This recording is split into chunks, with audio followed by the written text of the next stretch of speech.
Danas smo u Kulturnom centru Travno izradili gredicu za povrće koju smo smjestili ovdje pred centar na platovu Mamutice i gredica će ovdje na javnoj površini ostati do kraja lipnja.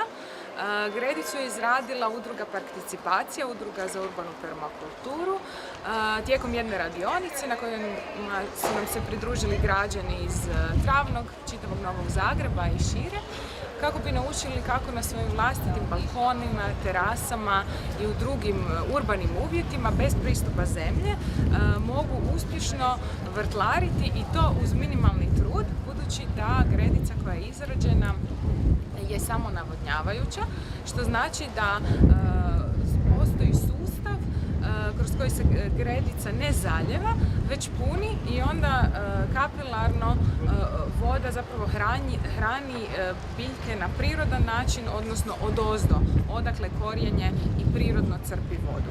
Ova radionica je izvedena u okviru projekta Aktivno i solidarno za zelenu Mamuticu, koji su financirale Zaklada Zamah i Nacionalna zaklada za razvoj civilnog društva.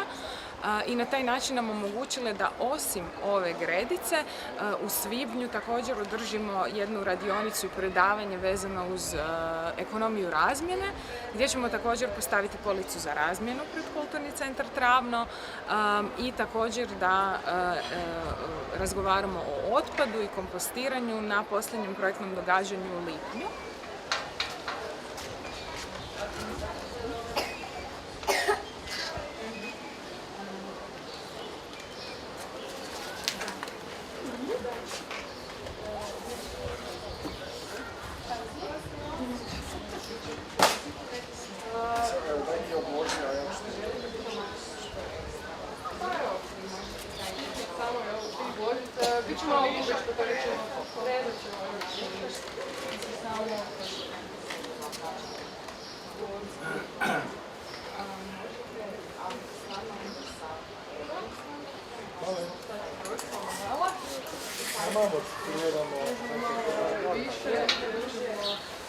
Možemo zapravo nije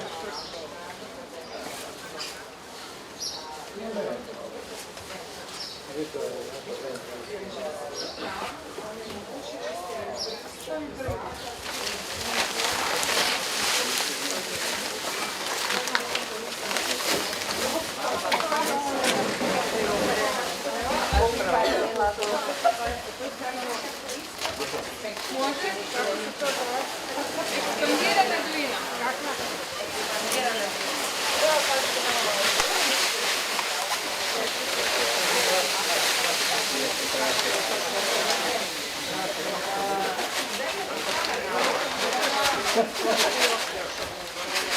To je samo glina. Evo, bravo. Bravo. Pazi prema sebi, bolje ti je lako tu vidjeti. Na sebi nego trpaš. Može? Još malo? Mislim da nam treba malo stane cijelo. Evo ga, sad staviš. A gdje ću ja? Što ja tu? Tu. Evo ti jedna jagoda. Neće, to će biti oko sjever. Da, može li se donijeti za presadice? Naravno, evo, ako nekom fali da nešto posadite doma. Evo, opet malo sa rukom si zgrneš. To je za doma.